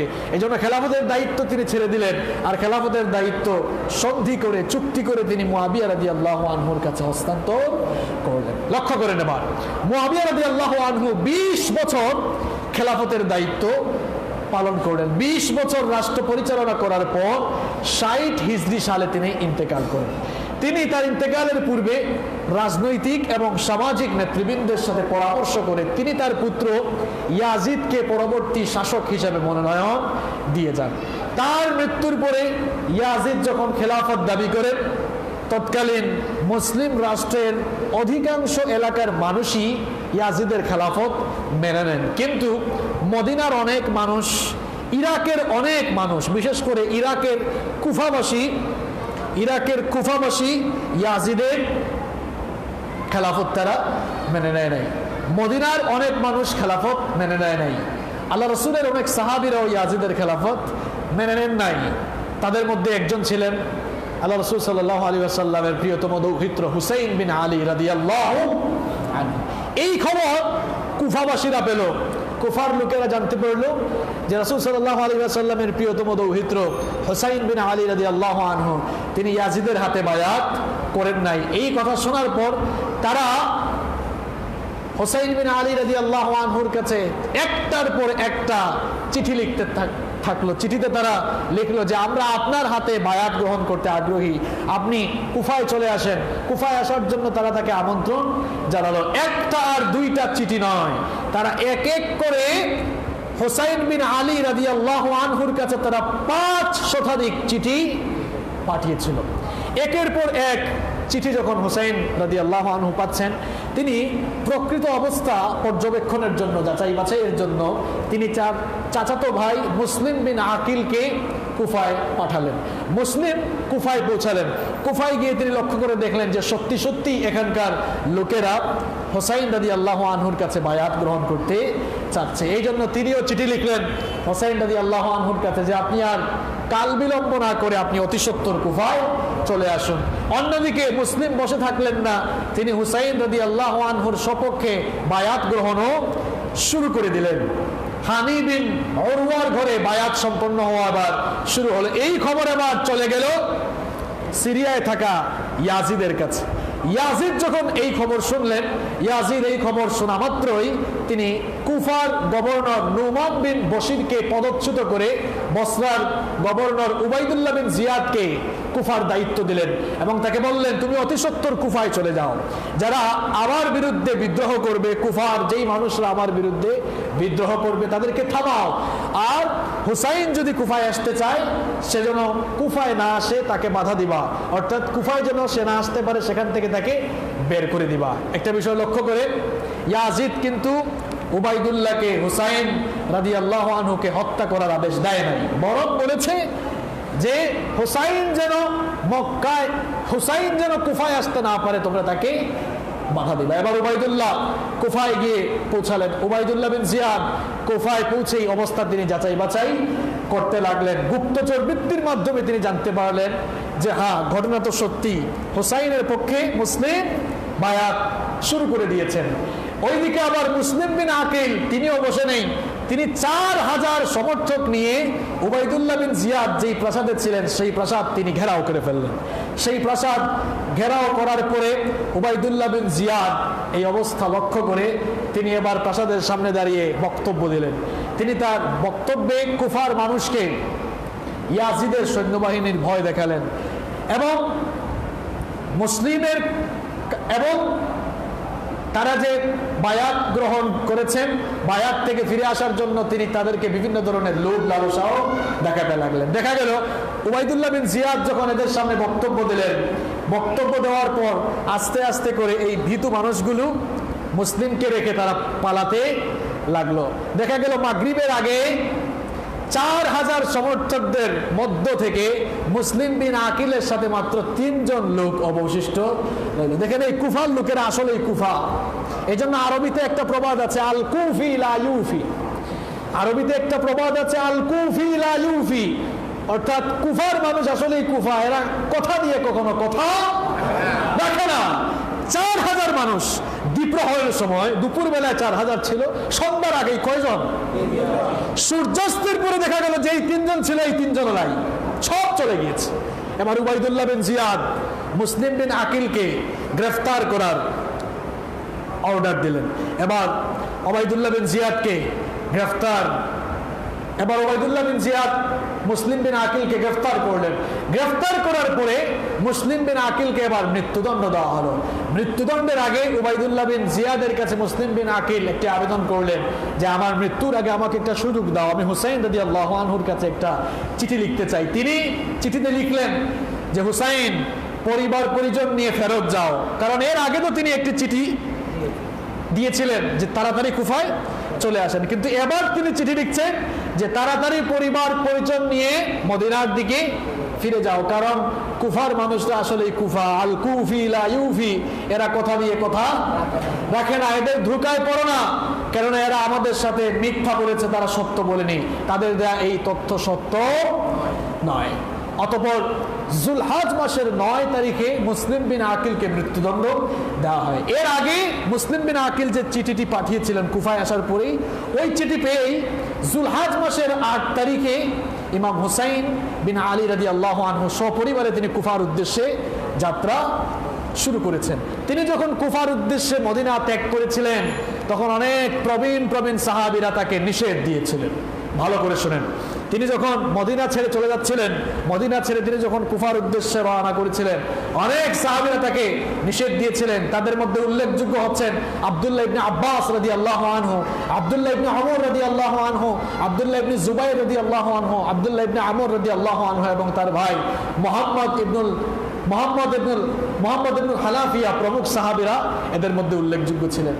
আব্দুল্লাহ ইবনে ওমর রাদিয়াল্লাহু আনহু হুসাইন রাদিয়াল্লাহু আনহুকে লক্ষ্য করে বলেছিলেন যে হে হুসাইন, আমি আপনাকে ছোট্ট একটি হাদিস শোনাবো। আপনার প্রিয় নানাজান বিশ্বনবী বলেন সাল্লাল্লাহু আলাইহি ওয়াসাল্লামের কাছে সাইয়েদনা জিবরিল এসে দুনিয়া এবং আখিরাতের মধ্য থেকে দুটি বিষয়ের মধ্য থেকে একটি বিষয় একটিকে বাছাই করার জন্য বলছিলেন। বিশ্বনবী সাল্লাল্লাহু আলাইহি ওয়াসাল্লাম দুনিয়া বাদ দিয়ে আখিরাতকেই তিনি বাছাই করে নিয়েছিলেন। তুমি তো তারই বংশধর, সুতরাং দুনিয়ার চেয়ে আখিরাতকে প্রাধান্য দেওয়াই তোমার জন্য কল্যাণকর হবে। সুতরাং কুফাবাসীদের কথা শুনে তুমি কুফায় যেও না, নিষেধ দিলেন তিনি। এরপরেও তিনি যখন তার কথা না শুনে হুসাইন রাদিয়াল্লাহু আনহু আব্দুল্লাহ ইবনে ওমর রাদিয়াল্লাহু আনহুর কথা না শুনে চলে যাচ্ছিলেন, তখন আব্দুল্লাহ ইবনে ওমর রাদিয়াল্লাহু আনহু ক্রন্দনরত অবস্থায় ছিলেন। আবার সুফিয়ান সাউরি আব্দুল্লাহ ইবনে আব্বাস রাদিয়াল্লাহু আনহু থেকে সহিহ সূত্রে বর্ণনা করছেন যে ইবনে আব্বাস রাদিয়াল্লাহু আনহু বলেছেন যে মানুষ আমাকে খারাপ বলবে, মানুষ আমাকে দোষারোপ করবে, এই ভয় যদি আমার মধ্যে না থাকতো, তাহলে অবশ্যই আমি হুসাইন রাদিয়াল্লাহু আনহুকে ঘাড় ধরে আমি আটকে রাখতাম, তাকে আমি কুফায় যেতে দিতাম না। কারণ আল কুফি লা ইউফি, কুফার মানুষ আসলে ভালো না, কুফার মানুষ আসলেই কুফা। আবার আব্দুল্লাহ ইবনে জুবাইর রাদিয়াল্লাহু আনহু হুসাইন রাদিয়াল্লাহু আনহুকে বলেছিলেন যে হুসাইন, ইলা আইনা তাযহাব, কোথায় যাচ্ছেন আপনি? এই মানুষগুলো তো তারা যারা আপনার পিতাকে হত্যা করেছিল, যারা আপনার পিতার সাথেও ধোঁকাবাজি আসলে করেছিল এবং আপনার ভাইকেও আঘাত দিয়েছিল। কোথায় যাচ্ছেন? এদিকে যাওয়া আপনার জন্য উচিত হবে না। এভাবে অনেক সাহাবেরা বারণ করেছিলেন, কিন্তু এরপরেও হুসাইন রাদিয়াল্লাহু আনহু সপরিবারে তিনি কুফার উদ্দেশ্যে যাত্রা শুরু করলেন। যাত্রাপথে মুসলিমের লেখা 2 নম্বর চিঠি তার কাছে এসে পৌঁছালো। কোন চিঠিটা? মৃত্যুর আগে যেটা তিনি লিখেছিলেন যে পরিবার পরিজন নিয়ে কোথায় ফিরে যাও? মদিনায় ফিরে যাও।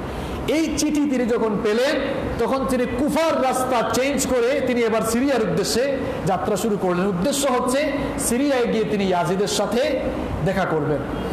তিনি যখন সিরিয়ার উদ্দেশ্যে যাত্রা শুরু করছেন, কারবালা নামক স্থানে যাওয়ার পরেই উবাইদুল্লাহর সৈন্যরা এবার হোসাইন রাদিয়াল্লাহু আনহু এবং তার সাথে থাকা সাথীদেরকে এসে ঘিরে ফেলল। হোসাইন রাদিয়াল্লাহু আনহু যখন লক্ষ্য করলেন উবাইদুল্লাহর সেনাবাহিনী তাকে ঘিরে ফেলছে, তিনি তখন তাদেরকে বললেন যে দেখো, আমি তো এখানে তোমাদের সাথে যুদ্ধ করার জন্য আসি নাই, আমি তোমাদের সাথে যুদ্ধ করার জন্য সৈন্যবাহিনীও আসি নাই, আমি তোমাদেরকে তিনটি প্রস্তাব আমি করছি। তোমরা হয় আমাকে ইয়াজিদের কাছে যেতে দাও, কারণ তিনি জানতেন ইয়াজিদের কাছে গেলে ইয়াজিদ কখনো তাকে হত্যা করবেন না। তিনি চাচ্ছিলেন ইয়াজিদের সাথে গিয়ে ব্যাপারটি ভালো করে বোঝাপড়া করার জন্য। এক নম্বর প্রস্তাব ছিল আমাকে ইয়াজিদের সাথে দেখা করার সুযোগ দাও, ইয়াজিদের কাছে যেতে দাও। দুই নম্বর প্রস্তাব দিলেন অথবা তোমরা আমাকে মদিনায় ফেরত দিতে দাও। তিন নম্বর প্রস্তাব দিলেন অথবা তোমরা আমাকে একটা সীমান্ত এলাকায় যেতে দাও, সেখানে গিয়ে আমি বাকি জীবন কাফেরদের সাথে জিহাদ করে আমি আমার বাকি জীবন কাটিয়ে দিব। উবাইদুল্লাহ বিন জিয়াদ প্রথমে এই প্রস্তাবকে প্রায় মেনে নেওয়ার উপক্রম হয়ে যাচ্ছিল এমন অবস্থা, কিন্তু তার সৈন্যবাহিনীতে থাকা এক নিকৃষ্ট লোক যার নাম ছিল শিমার বিন জুলজাওশান, সে তখন উবাইদুল্লাহকে প্ররোচিত করলো। উবাইদুল্লাহকে বললো, উবাইদুল্লাহ, হাতের কাছে এত বড় সুযোগ পাইয়া এই সুযোগকে তো মিস করা উচিত হবে না, নতুবা ডিমোশন হবে। যদি প্রমোশন চাও তাহলে সুযোগকে কাজে লাগাও। এবার উবাইদুল্লাহ বিন জিয়াদ শিমার বিন জুলজাওশান এর কথায় পরিচিত হয়, অর্ডার করলো হুসাইন রাদিয়াল্লাহু আনহু এবং তার সাথে থাকা সকল সাথীদেরকে হত্যা করে ফেলার অর্ডার সে দিল। আশুরার দিন সকাল থেকেই উবাইদুল্লাহর বাহিনী হুসাইন রাদিয়াল্লাহু আনহু এর সাথীদের উপরে এবার আক্রমণ চালাতে শুরু করলো। এমনকি অবস্থা এমন হয়ে গেল যে পার্শ্ববর্তী নদী থেকে পানি গ্রহণেও তারা তাদেরকে বাধা দিতে শুরু করলো। সৈন্য সংখ্যার দিক থেকে হুসাইনের সাথী ও ইয়াজিদের সৈনিকদের মধ্যে একটা বিরাট ব্যবধান ছিল, যার কারণে দেখা গেল যে ইয়াজিদের বাহিনী অর্থাৎ উবাইদুল্লাহর সৈন্যবাহিনী যখন আক্রমণ করলো তখন হুসাইন রাদিয়াল্লাহু আনহুর সাথে থাকা সকল সাথীরাই এক এক করে শাহাদাত বরণ করলেন। শেষ পর্যন্ত হুসাইন বিন আলী রাদিয়াল্লাহু আনহু তিনি সিংহ শাবকের মতো শেষ নিঃশ্বাস পর্যন্ত তিনি বীরত্বের সাথে লড়াই করলেন। লড়াই করতে করতে তিনিও এক সময় শাহাদাতের অমীয় সুধা পান করলেন। ওই নিকৃষ্ট লোকটাই শিমার বিন জুলজাওশান, সে একটা বর্ষা দিয়ে হুসাইন রাদিয়াল্লাহু আনহুকে আঘাত করলো। তারপরে তারা তাকে ঘিরে ফেললো এবং অত্যন্ত নির্মমভাবে তারা হুসাইন রাদিয়াল্লাহু আনহুকে কারবালার প্রান্তরে শহীদ করে ফেললো। কোনো বর্ণনায় পাওয়া যায় এই নিকৃষ্ট এবং নিষ্ঠুর লোকটাই শিমার বিন জুলজাওশান হুসাইন রাদিয়াল্লাহু আনহুকে হত্যা করার পর তার দেহ মোবারক থেকে মাথাকে বিচ্ছিন্ন করে ফেললো, মাথাটা কেটে ফেললো। মাথাটা কেটে ফেলার পর উবাইদুল্লাহর সামনে মাথাটা রাখা হলো। এবার উবাইদুল্লাহ সেই মাথাকে একটা থালার মধ্যে, ফাতহুল বারির মধ্যে এটি বর্ণিত হয়েছে, ফাতহুল বারির মধ্যে এটি বর্ণিত হয়েছে। উবাইদুল্লাহ এবার মাথা মুবারককে, হুসাইন রাদিয়াল্লাহু আনহুর মাথা মুবারককে একটি থালার উপরে রাখলো। একটি থালার মধ্যে রেখে একটি কাঠি নিল, কাঠি হাতে নিয়ে এবার নাকের ভেতর দিয়ে কাঠিটা ঢুকিয়ে মস্তককে নড়াচড়া করা শুরু করলো। বিশ্বনবীর সাহাবী আনাস রাদিয়াল্লাহু আনহু সেখানে উপস্থিত ছিলেন। ব্যাপারটি তিনি বরদাস্ত করলেন না। তিনি এই অবস্থা দেখে বললেন, তিনি উবাইদুল্লাহকে ধমক দিলেন, উবাইদুল্লাহ, যা করেছো এতক্ষণ কিচ্ছু বলে নাই, তুমি কাঠের যেই টুকরাটি দিয়ে যার মাথায় তুমি আঘাত করছো, আমি আনাস দেখেছি বিশ্বনবী সাল্লাল্লাহু আলাইহি ওয়াসাল্লাম ওই জায়গাগুলোতে তাকে চুমু দিয়েছেন। আল্লাহু আকবার, কি করছো তুমি? এইভাবে করে হুসাইন রাদিয়াল্লাহু আনহুকে কারবালার প্রান্তরে নির্মমভাবে শহীদ করে দেওয়া হলো। সম্মানিত ভাইয়েরা, এই হচ্ছে মোটামুটি কারবালার প্রকৃত ঘটনা। কারবালার এই ঘটনাকে কেন্দ্র করে এবার মুসলমানদের সমাজে অনেক বিভ্রান্তি আর বিভক্তির পয়দা হয়েছে। এক শ্রেণীর লোকেরা তারা এই কারবালার ঘটনার পরে মুয়াবিয়া রাদিয়াল্লাহু আনহুকে দোষারোপ করেন। তারা বলেন যে মুয়াবিয়া রাদিয়াল্লাহু আনহু তিনি তার ছেলেকে মনোনয়ন দেওয়ার মাধ্যমে তিনি মূলত রাজতন্ত্র কিংবা বংশতান্ত্রিক শাসন ব্যবস্থার প্রবর্তন করেছেন। আমি আলোচনার শুরুতে একটা ভূমিকা দিয়েছিলাম, মনে আছে আপনাদের? ভূমিকাটা দিয়েছিলাম এরকম যে ইসলামী রাষ্ট্র ব্যবস্থায় কোনো শাসক চাইলে জনগণের সাথে পরামর্শ করে পরবর্তী শাসককে মনোনয়ন দিয়ে যেতে পারেন, অথবা তিনি চাইলে মনোনয়ন না দিয়ে সরাসরি মানুষকে নির্বাচনের সম্মুখীন চাইলে তিনি করে যেতে পারেন। সুতরাং মুয়াবিয়া রাদিয়াল্লাহু আনহু ইসলামী শাসন ব্যবস্থার বিপরীত কিছু করেন নাই। তিনি সামাজিক এবং রাজনৈতিক ব্যক্তিবর্গের সঙ্গে পরামর্শ করেই ইয়াজিদকে মনোনয়ন দিয়ে গিয়েছিলেন। এবং আমরা যদি নির্ভরযোগ্য ইতিহাসের যত গ্রন্থ আছে সেগুলো তালাশ করি, তাহলে আমরা দেখব যে সেই সময়ের ম্যাক্সিমাম মানুষই ইয়াজিদের বায়াত কবুল করেছিলেন। বিশেষ করে মদিনা এবং ইরাকের অনেক মানুষ সেটা মেনে নেন নাই। আবার অনেকে এই ঘটনাকে কেন্দ্র করে সাহাবায়ে কেরাম রাদিয়াল্লাহু তাআলা আলাইহিম আজমাইনকে গালিগালাজ করেন। বিশেষ করে শিয়ারা কারবালার এই ঘটনাকে কেন্দ্র করে শিয়া সম্প্রদায় তারা সাহাবীদেরকে সমান তালে গালাগালি করে। অথচ সাহাবীদেরকে তুচ্ছতাচ্ছিল্য করলে ঈমান থাকবে? কথা বলেন, ঈমান থাকবে? গোটা দুনিয়ার সকল মানুষের আমলকে যদি একত্রিত করা হয়, একজন সাহাবীর জুতার তলার ধুলারও সমান হবে না। আল্লাহ! ইয়াজিদের কুকর্মের কারণে তো মুয়াবিয়া রাদিয়াল্লাহু আনহু দায়ী হতে পারে না। ইয়াজিদের কুকর্মের জন্য ইয়াজিদি দায়ী। আবার অনেকে হুসাইন বিন আলী রাদিয়াল্লাহু আনহুকে ক্ষমতালোভী বলেছেন। নাউযু বিল্লাহি মিন যালিক। মুসলমানদের মধ্যেই একটি গ্রুপ আছে, তারা বলে, একটি সম্প্রদায় আছে, একটি ফিরকা আছে, তারা বলে যে হুসাইন রাদিয়াল্লাহু আনহু ক্ষমতার লোভ সামলাতে পারেন নাই। তিনি ইয়াজিদ যখন শাসক হয়ে গেলেন তখন তার এটা খারাপ লাগলো, ক্ষমতার লোভ সামলাতে না পেরে তিনি এবার কুফার উদ্দেশ্যে যাত্রা শুরু করেছিলেন, যে কুফার সবাইকে একত্রিত করে তিনি শাসন ক্ষমতা হাসিল করবেন। মূলত উদ্দেশ্য এটা ছিল না, বরং ইতিহাসের গ্রন্থগুলো আমরা যদি তালাশ করি, নির্ভরযোগ্য ইতিহাসের গ্রন্থগুলো তালাশ করলে দেখা যাবে যে ইমাম হুসাইন রাদিয়াল্লাহু আনহু ইয়াজিদের খেলাফত মেনে না নেওয়ার কারণ ছিল ভিন্ন। কারণটি ছিল এই, কোনো রেওয়ায়েতে পাওয়া যায় যে ইয়াজিদের চারিত্রিক কিছু সমস্যা ছিল। তিনি মদ পান করতেন, তিনি ফাহেসা কাজ করতেন, ফিস্ক ফুজ্জারের সাথে তিনি জড়িত ছিলেন। এই জন্য ইমাম হুসাইন রাদিয়াল্লাহু আনহু তাকে তিনি শাসক হিসাবে মেনে নিতে পারেন নাই। আবার অনেক সাহাবীরাও এই কারণে তাকে মেনে নিতে পারেন নাই। এটি ছিল মূলত মূল কারণ। আবার হুসাইন রাদিয়াল্লাহু আনহু ইয়াজিদের হাতে বায়াত না করার আরেকটি কারণ রয়েছে।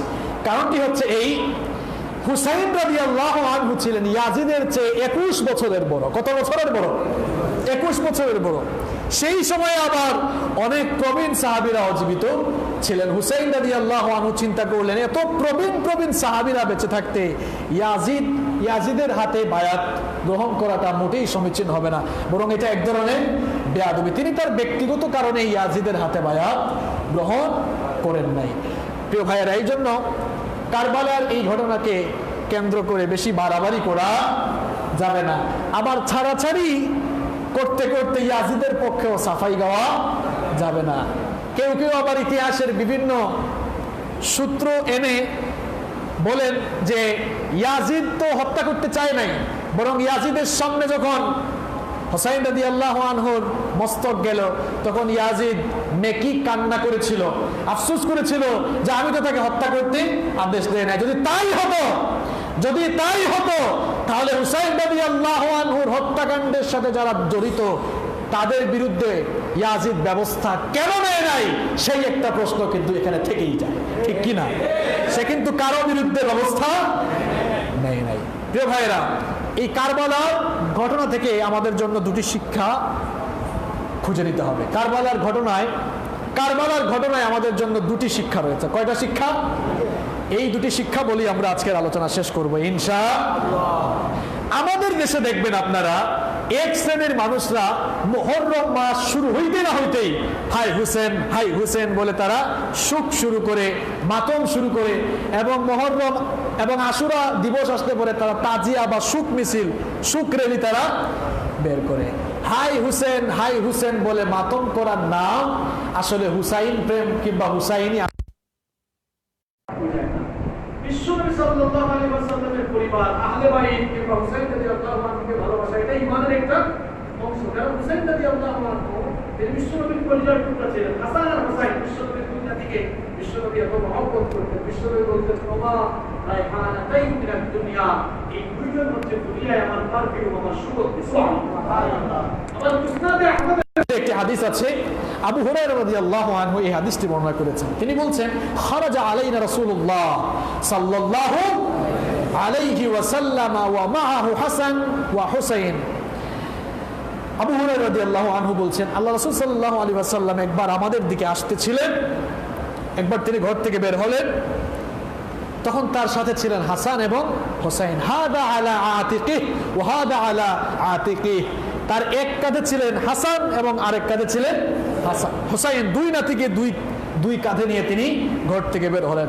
ওয়া হুয়া ইয়ালতিমু হাদা মাররাতান ওয়া হাদা মাররাতান উখরা, তিনি একবার হাসানকে চুমু দেন, আরেকবার তিনি হুসাইনকে চুমু দেন। হাত্তা ইনতাহা ইলাইনা, এই অবস্থায় তিনি আমাদের কাছে আসতেন। আবু হুরায়রা রাদিয়াল্লাহু আনহু বলছেন এই অবস্থায় আমাদের কাছে রাসূল সাল্লাল্লাহু আলাইহি ওয়াসাল্লাম আসতেন। আসার পরে এক লোক বিশ্বনবীকে প্রশ্ন করলো ইন্নাকা তুহিব্বুহুমা, হে আল্লাহর রাসূল পড়েন সাল্লাল্লাহু আলাইহি ওয়াসাল্লাম, এই দুইজনকে আপনি মনে হয় খুব ভালোবাসেন।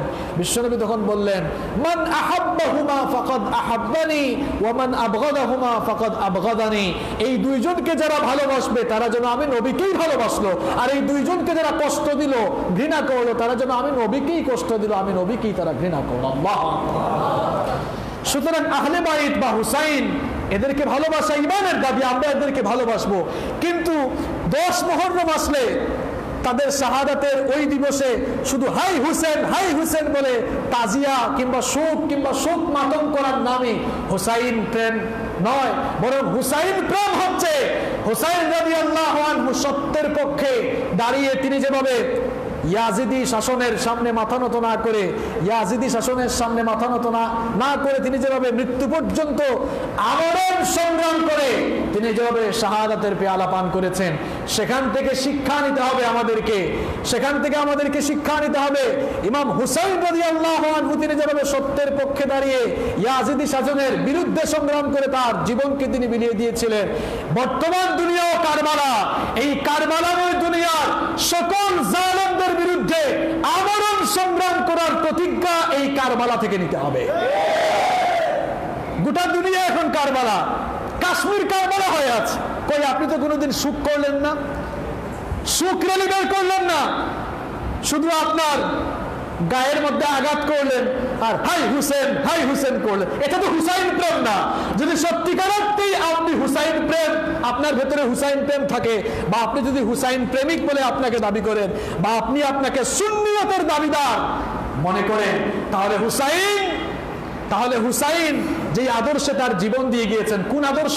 তার আদর্শ ছিল তিনি সত্যের সামনে মাথা নত, তিনি মিথ্যার সামনে মাথা নত করেন নাই, সত্যের পক্ষে আমরণ তিনি ইয়াজিদি শাসনের বিরুদ্ধে সংগ্রাম করে তার জীবনকে বিলিয়ে দিয়েছেন। যদি সত্যিকারের আপনি হুসাইনকে ভালোবেসে থাকেন, সত্যিকারের হুসাইন প্রেমিক আপনি যদি হয়ে থাকেন, সত্যিকারের সুন্নি যদি আপনি হয়ে থাকেন, তাহলে আপনার মধ্যে স্বৈর শাসকদের বিরুদ্ধে আমরণ সংগ্রাম অভ্যাস দেখা যাবে। নইলে আপনি খামাখাই সুখ করবেন, মাতম করবেন, আর মুখ দিয়ে সুন্নি বলে দাবি করবেন। এগুলো আসলে ভাওতাবাজি আর প্রতারণা ছাড়া আর কিছুই নয়। কারবালার প্রথম শিক্ষা হচ্ছে ইয়াজিদি শাসনের বিরুদ্ধে আমরণ সংগ্রাম করার প্রতিজ্ঞাবদ্ধ হওয়া। কারবালার 2 নম্বর শিক্ষা হচ্ছে যে যেমন কর্ম করবে সে তেমন ফল পাবে। দেখেন কারবালার ঘটনায়, আশুরার এই দিনে হুসাইন রাদিয়াল্লাহু আনহু শাহাদাত বরণ করে তিনি কিন্তু পরাজিত হন নাই, বরং শাহাদাত লাভ করার মাধ্যমে তিনি সত্যকে সমুন্নত করে রেখেছেন এবং শাহাদাতের অমীয় সুধা পান করে তিনি জান্নাতের উচ্চ মাকামে চলে গিয়েছেন। সুবহানাল্লাহ। তিনি পরাজিত হন নাই, বরং পরাজিত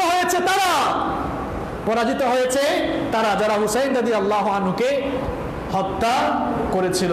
ইতিহাস ঘেটে দেখেন হুসাইন রাদিয়াল্লাহু আনহুকে যারা হত্যা করেছিল, তার হত্যাকাণ্ডের সাথে জড়িত প্রত্যেকটি ব্যক্তি কয়েক বছরের মধ্যেই মুক্তার আত-তাকাফির বাহিনীর হাতে অত্যন্ত নির্মম এবং নির্লজ্জভাবে তারা দুনিয়া থেকে বিদায় নিয়েছে। এবং ইয়াজিদ, যার শাসনামলে, ইয়াজিদের শাসনামলে যে হুসাইন রাদিয়াল্লাহু আনহুকে শহীদ করে দেওয়া হয়েছে, সেই ইয়াজিদও কিন্তু ক্ষমতায় বেশি দিন থাকতে পারে নাই। 4 বছর যেতে না যেতেই সেও কিন্তু পৃথিবী থেকে বিদায় নিয়েছে। সেই যে ইয়াজিদ দুনিয়া থেকে গেল আজ 1442 সাল, আরবি কত সাল? 1400 42 সাল। ইয়াজিদের বংশে আজ পর্যন্ত কেউ মেম্বারও হইতে পারে নাই, আজ পর্যন্ত ক্ষমতার স্বাদ তারা আর কেউ ভোগ করতে পারে নাই। তাহলে আপনারা বলেন তো, কারবালার এই ঘটনায় সত্যিকারের কে জয়ী হয়েছে, ইয়াজিদ নাকি হুসাইন রাদিয়াল্লাহু আনহু? অবশ্যই হুসাইন রাদিয়াল্লাহু আনহু। তিনি সত্যকে সমুন্নত করে রেখেছেন এবং শাহাদাতের পেয়ালা পান করার মাধ্যমে তিনি বিজয়ী হয়েছেন। আর ইয়াজিদ সহ ওবাইদুল্লাহ সৈন্যবাহিনী সহ যারা এই নির্লজ্জ হত্যাকাণ্ডের সাথে জড়িত ছিল তারা সকলেই পরাজিত হয়েছে। সম্মানিত ভাইয়েরা, সময়ও শেষ হয়ে গিয়েছে, কিন্তু একটি কথা না বললেই নয়, 2 মিনিট সময় নিচ্ছি। এই আশুরা দিবসকে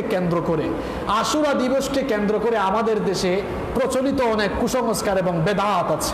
এই কাজগুলো আমাদের সকলকে বর্জন করতে হবে। নাম্বার 1, 1 নম্বর হচ্ছে এই দিনের তাৎপর্য এবং ফজিলতের ব্যাপারে দেখা যায় মিথ্যা এবং বানুয়াট অনেক কাহিনী আমরা বর্ণনা করি।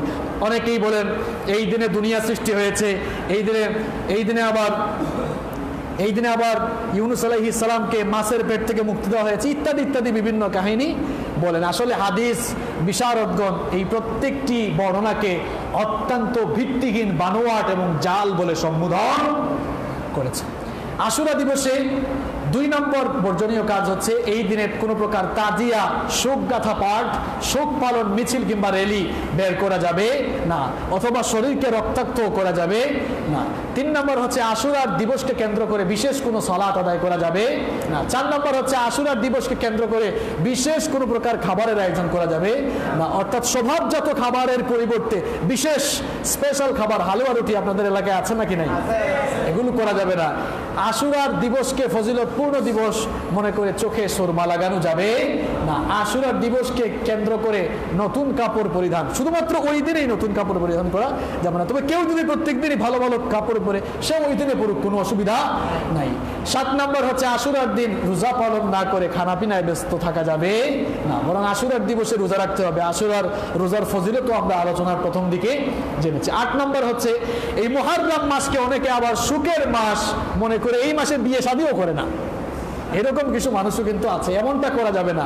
মুহররম মাসকে সুখের মাস মনে করে বিয়ে শাদী না করা কিংবা গুস্ত না খাওয়া, এরকম কাজও করা যাবে না। আবার অনেকে দেখা যায় মুহররম মাস আসলে হুসাইন রাদিয়াল্লাহু আনহু এবং আহলে বায়তদের বিভিন্ন জনের কৃত্রিম কবর বানিয়ে কবরের উপরে এক ধরনের বিশেষ ফ্ল্যাগ, বিশেষ পতাকা তারা টানায়। জানি না আপনারা দেখেছেন কিনা, আমি কিন্তু বাংলাদেশের অনেক জায়গায় এটা দেখেছি।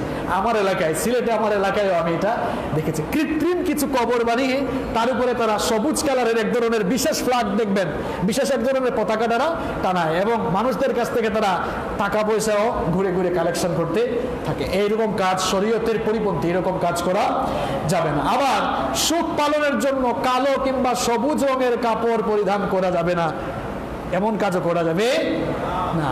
আবার অনেকে আছে আশুরার মাস, মুহররমের মাস, এটি যেহেতু শোকের মাস, অনেকে তার স্ত্রীর কাছেও যায় না, এটিও গোঁড়ামি এবং শরীয়তের পরিপন্থী একটি কাজ। এরপরে আশুরার দিবসকে কেন্দ্র করে কোনো প্রকার মাতম বা সুখ র্যালিও করা যাবে না। অবশ্যই এই দিনটি আমাদের জন্য অত্যন্ত সুখের দিন। আমরা যারা মুমিন, আমরা যারা মুসলমান, কারবালার এই ট্র্যাজেডিময় ঘটনা আমাদের হৃদয়কে ক্ষত বিক্ষত করে দেয়, ঠিক কি না? কিন্তু তাই বলে কোনো মুসলমান কারো মৃত্যুতে শোক কিংবা তাজিয়া মিছিল করা, এগুলো ইসলামী শরীয়তে কি জায়েজ আছে? এগুলো করা যাবে না। যদি এগুলো জায়েজ থাকতো তাহলে তো বিশ্বনবীর ওফাতেও আমরা এগুলো করতাম, তাই না? সাহাবীদের জন্য আমরা এগুলো করতাম। এগুলো যেহেতু জায়েজ নেই, এজন্য এগুলো করা যাবে না। আমাদেরকে যেই কাজ করতে হবে, আশুরা এবং কারবালা থেকে শিক্ষা নিয়ে আমাদের জীবনকে পরিচালনা করতে হবে। আল্লাহ তাআলা আমাদের সকলকে সেই তৌফিক দান করুন, আমরা বলি আমিন। সম্মানিত মুসল্লিবৃন্দ, একটি সুখ সংবাদ রয়েছে আপনাদের জন্য।